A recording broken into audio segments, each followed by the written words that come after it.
Okay, Trisha, how you doing? I've got your work up right here. And so we've got Val Kilmer as Batman, and it looks like this was, you've only gotten one done so far, including the actual picture on the right, my illustration on the left.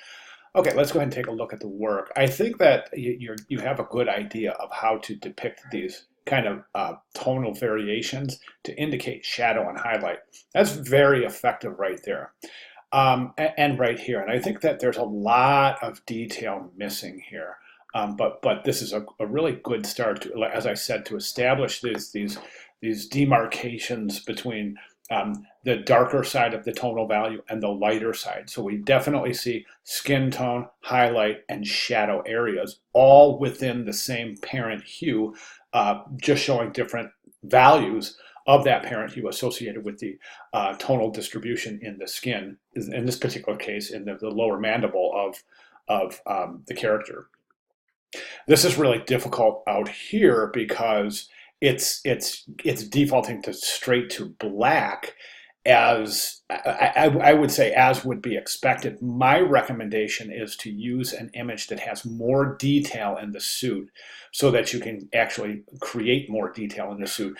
And the significance there is that by creating a lot of detail in the clothing area and the outfit of the chosen entertainer, you're adding movement to the illustration, which is really important because it creates a high degree of visual engagement. So that said, I definitely think that the image itself could be a little more detailed in terms of presentation of the highlight areas associated with the suit. More detail, indicating more like creases and folds, shadow highlight areas in the actual body itself, and depicting that to a relatively high degree will add movement and interest, as well as the depth, dimension, and volume associated with the tonal distribution within the facial portrait. So now that's the good thing. The other thing I want to mention, and please understand, I do not want to sound discouraging here, okay? But to me, and I'm going to zoom in here. Let me see what we have. This is a JPEG. So unfortunately, I can do a system zoom, but you won't see it. So it's not going to yield any significant results. But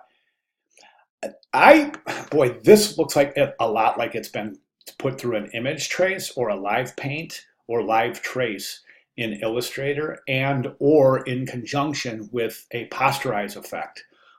So keep in mind, now back in, I believe I have it up right here. This was the introduction to the hand tool, but using Illustrator tools such as Live Trace and Live Paint is unacceptable in this class. And I just want to reiterate that if you have used, and I'm not saying you did, and again, I don't want to sound discouraging, I'm just noticing that this looks a lot like it's been either, as I said, posterized or applied filters like Live Trace and Live Paint in Illustrator.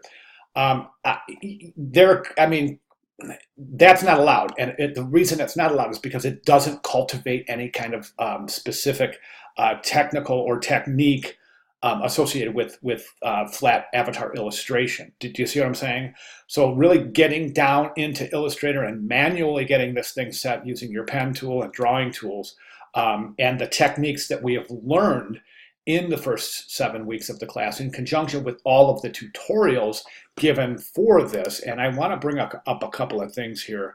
I'm just going to stop this video for 1 second because I should have had this up, but I don't. So I don't want.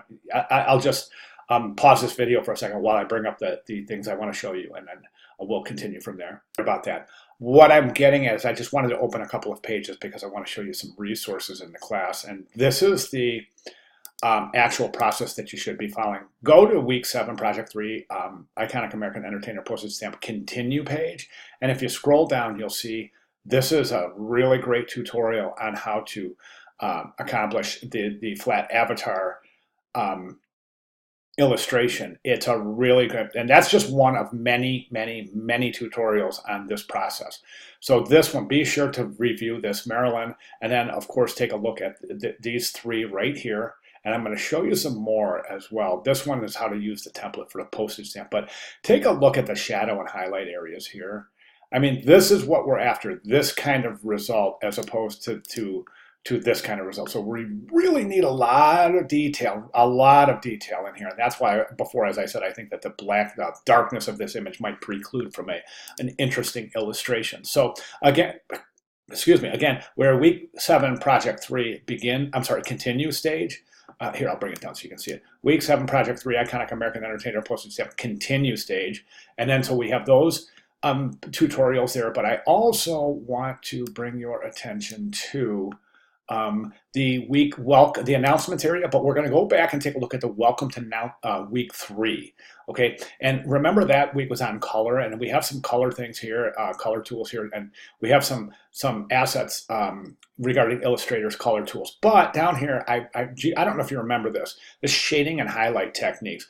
These are tutorials on how to establish shading and highlight in your illustrations. So there's 2 videos here, then there's 6 more videos here, and then 2 more tutorials right here. So there's a bunch here for you to really get down and dirty with this flat avatar manually illustrated process.